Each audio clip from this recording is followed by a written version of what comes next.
Hey, it's JC1424 once again with NASCAR Thunder 2004. And in this episode of our 4th season in career mode, we're going to be completing race 21 of 36, the Brickyard 400 at Indianapolis Motor Speedway.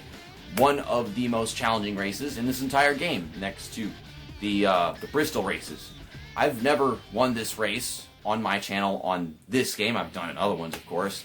It's just this track with its tight corners at really high speeds, and it's supposed to be, like this prestigious race, but everyone finds it boring and the racing's not good because it wants to be the Indy 500, but it's not and whatever.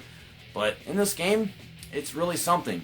You can't try like pit strategy or anything if you speed in a pit road, because if you take right sides, then your left sides make you loose, and you take left sides or right sides, whenever they're worn down, your car just can't turn worth a freaking crap compared to everybody else. And it's not as bad at Pocono whenever it comes to tire wear, but here it's pretty rough on you. So you gotta get 4 tires, and you've gotta be able to make good passes. The AI like to block you all the way down to the inside wall, and it drives me nuts. But in the last episode, speaking of Pocono, we did win that race in the dominant fashion that I've always dreamed of this season. I was gonna do that in the first Pocono race. Instead, I blew my damn fuel cell or whatever with Kurt Busch blowing up in turn 2. Cannot forget that. But we are 61 points behind Jeff Gordon, and I think we're like 34 points behind Tony Stewart. I don't know if we can get to Tony Stewart or Jeff Gordon. I mean, you got a less chance of getting to Jeff Gordon, obviously. That's a lot of ground to make up in one race, and they're probably going to finish like top 5, top 10 or something like that. And we're going to have to pass a bunch of cars, and just to make sure we don't speed into pit road, because I've already done that Chicagoland, and it shouldn't be that difficult here, even though it's a really freaking fast track off the corners. Ricky Rudd, 60% rivalry. Jeff Burton is schizophrenic, and we got these fancy drivers. David Green, remember him body slamming me whenever we went to New Hampshire with the Dale and the collaboration video. Check that one out if you haven't seen it yet. Me and Dale did a video together whenever I raced at New Hampshire. And Tony Stewart, yeah, he's 100% after the Pocono race. I managed to share a draft with him for quite a while.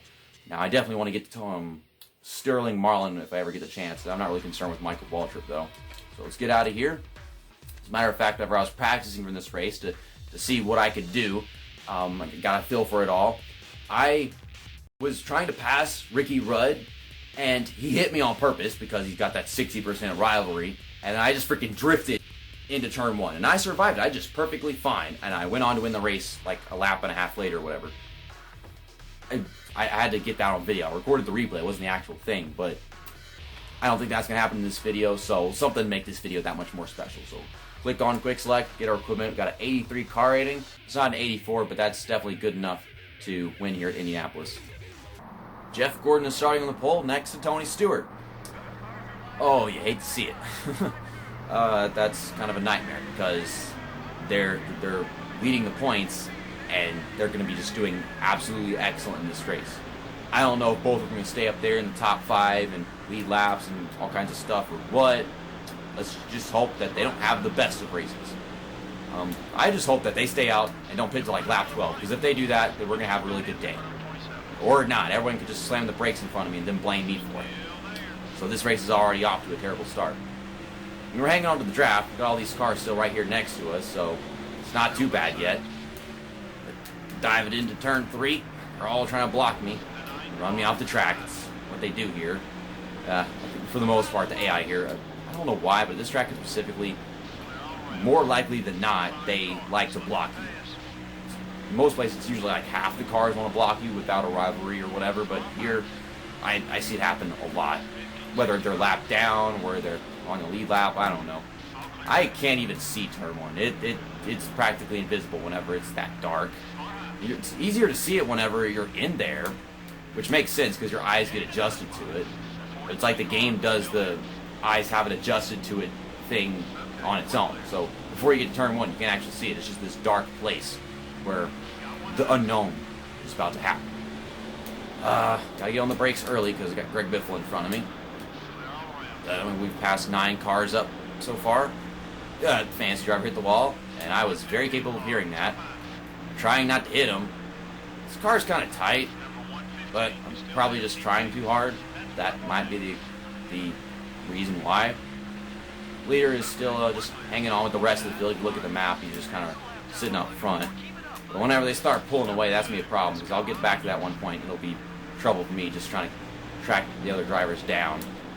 But the weird pit strategies that they tend to use here, like, well, they'll pit really early or really late, they really do affect them in a way. So it's the people that pit on, like, lap 7, lap 8, and lap 9 are the ones that we're going to have to be most concerned about. Everyone else, they're just spending more time on worn tires, and it kind of ruins it for them. Oh, my goodness.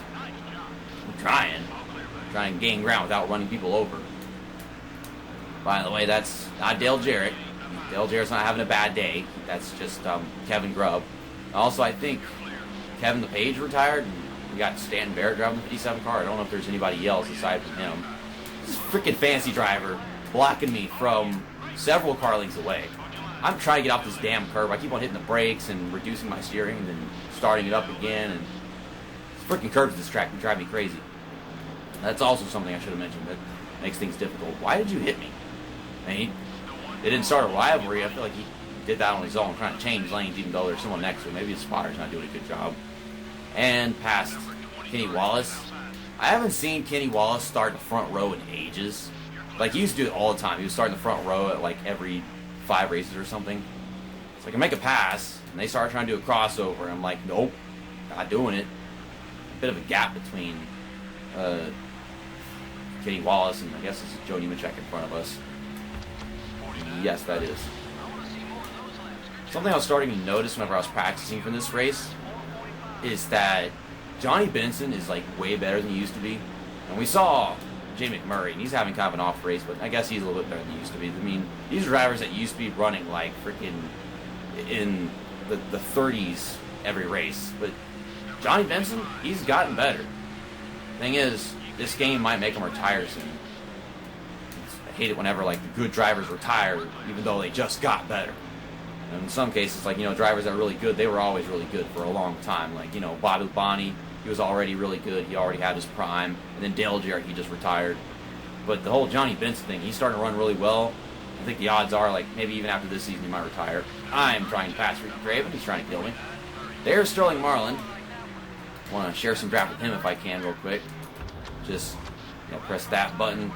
But then Ward Burton just getting in the way. And then Sterling Marlin's all the way at the top of the track. There you go. Get down to the bottom. Stupid freaking curve. No. Okay, share draft. We're just going to sit here, right behind him.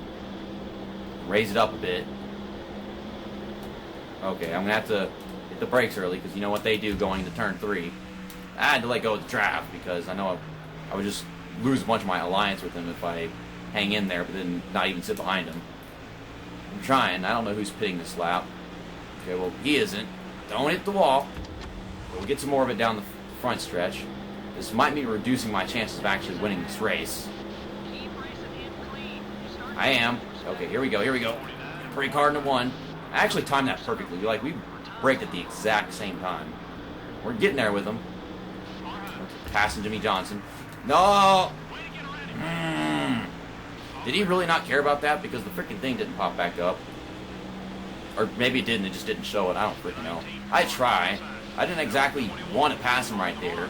I'm just trying to race good and have a good line in the corners. And it's impossible because they suck that much worse than me.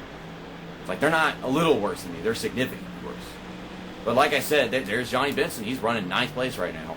Of course, you know, pit stops are happening. But still, that's pretty freaking high for Johnny Benson. Jerry Mayfield's running well. I know a lot of Ford drivers doing well this season. I'm just sharing drafts with Ricky Rudd so he doesn't kill me whenever I get into turn 1. Or he might still do that because I'm driving off the track. The reason why is because he's messing up my corner. Making it difficult to pass. Here we go. And that is taken care of.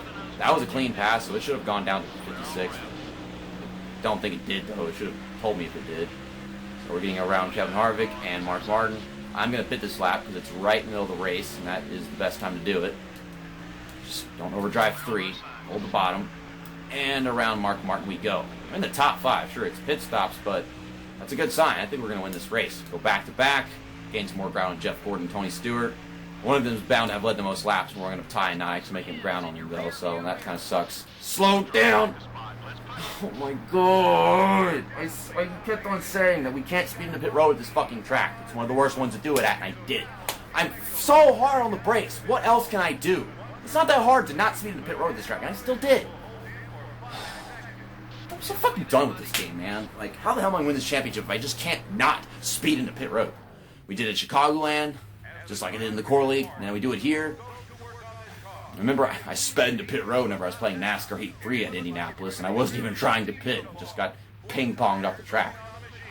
Hard times. These are the cursed days. We're not winning this race.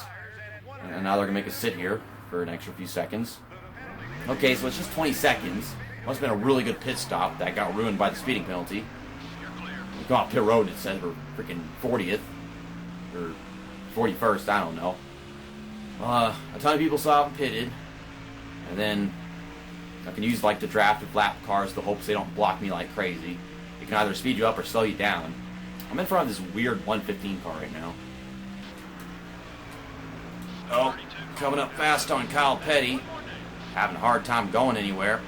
Okay, well, Sterling Marlin's merging, and he actually has like the little green logo on top of him, so that's interesting. And now I'm sharing draft because I want to see if I can hang on to it. And I think we're just close enough to actually do that. It's kind of hard to stay right behind him, though. And Kevin Grubb is trying to block me.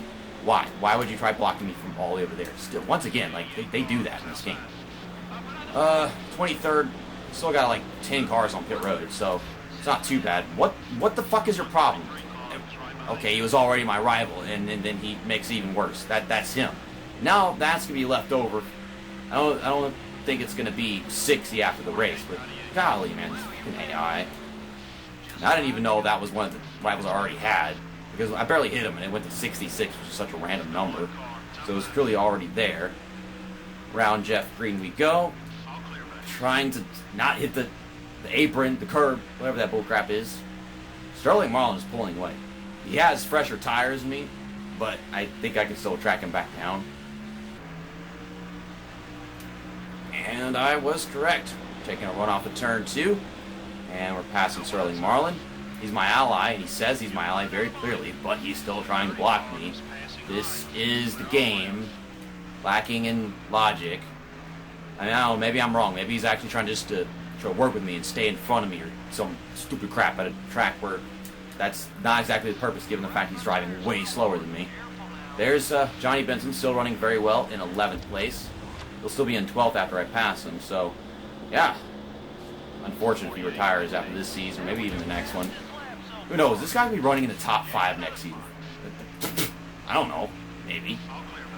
I don't remember. Has Johnny Benson won a race in my career mode? I know he just won one in Kamikazes, if you guys haven't seen that yet.